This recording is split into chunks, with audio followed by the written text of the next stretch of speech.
سرمایہ کو علیحدہ کر کے بقیہ حصہ آپس میں بانٹ لیتے ہیں اور اس کو امدادی کاشتکاری نظام کہتے ہیں۔ اراضی اصلاحات کے ذریعے بے زمین افراد کو زمین کے مالکانہ حقوق بے حد قلیل تناسب کے تحت حاصل ہوئے۔ مالکوں کے حقوق کا تحفظ کیا گیا۔ امدادی کاشتکاری نظام سے کسانوں کو تھوڑا بہت فائدہ حاصل ہوا، لیکن اس نظام کو حسب توقع کامیابی نہیں ملی۔ 6واں سوال۔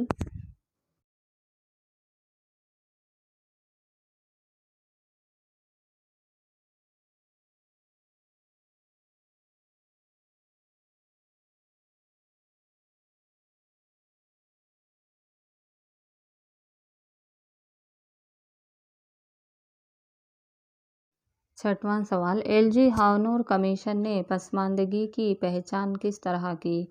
جواب: وزیر اعلیٰ ڈی دیوراج ارس نے 1975 سن میں ایل جی ہاونور کی قیادت میں پہلا کمیشن برائے پسماندہ طبقات کا قیام کیا۔ سن 1975 سن میں ایس ایس ایل سی امتحانات میں کامیاب مختلف ذاتوں کے طلباء کا فیصد پسماندگی کی نشاندہی کرنے بطور ضابطہ لیا گیا۔ ہاونور رپورٹ کی بنا پر 1977 سن میں سرکاری احکامات جاری کیے گئے جو انقلابی تھے۔ پسماندہ طبقات کو اقتصادی اور سیاسی طور پر بااختیار بنانے میں ان احکامات نے اہم رول ادا کیا۔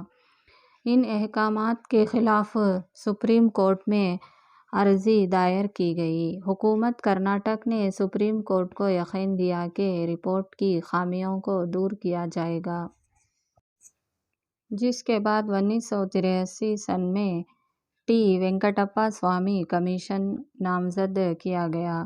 سیاسی دباؤ کی وجہ سے حکومت نے وینکٹا سوامی رپورٹ کو نامنظور کر دیا۔ وزیر اعلیٰ راماکرشنا ہیگڑے کے دور اقتدار میں جسٹس او چنپا ریڈی کی قیادت میں ایک کمیٹی تشکیل دی گئی اور اس کی رپورٹ بھی سیاسی دباؤ کی وجہ سے جاری نہیں کی گئی۔ اب تک جاری پسماندہ طبقات کے سلسلے میں تمام ریزرویشن احکامات سودے بازی کے تحت ہوئے ہیں، کوئی بھی حقیقی سفارشات کی بنا پر نہیں کیے گئے ہیں۔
7واں سوال۔ پنچایت راج نظام کیوں اہمیت رکھتا ہے؟ جواب: پنچایت راج نظام آسان زبان میں اگر کہا جائے تو پنچایت راج کا مطلب ہے انتظامیہ کی لامرکزیت، مقامی لوگوں کو انتظامیہ میں حصہ لینے اور فیصلے لینے کا حق دینا ہی اس نظام کا اہم مقصد ہے۔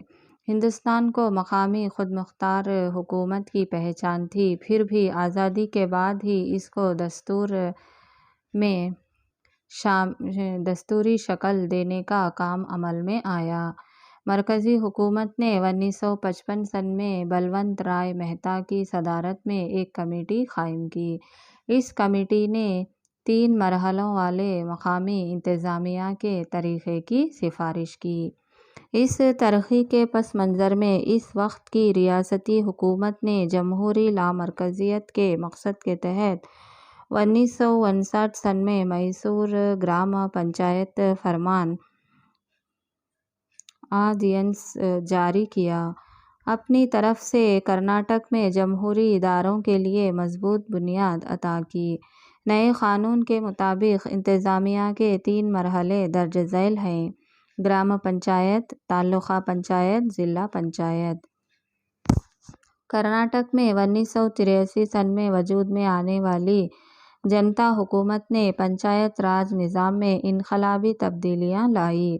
اس کے معمار ہیں اس وقت کے وزیر برائے محکمہ پنچایت راج شری نذیر صاحب۔ پنچایت راج نظام نے دلتوں، عورتوں اور پسماندہ طبقات کو خود مختار حکومت میں حصہ لینے کے لیے بہت سارے مواقع فراہم کیے ہیں۔ یہ نیا نظام رفتہ رفتہ کرناٹک کا سماجی اور سیاسی نقشہ ہی بدل ڈالا۔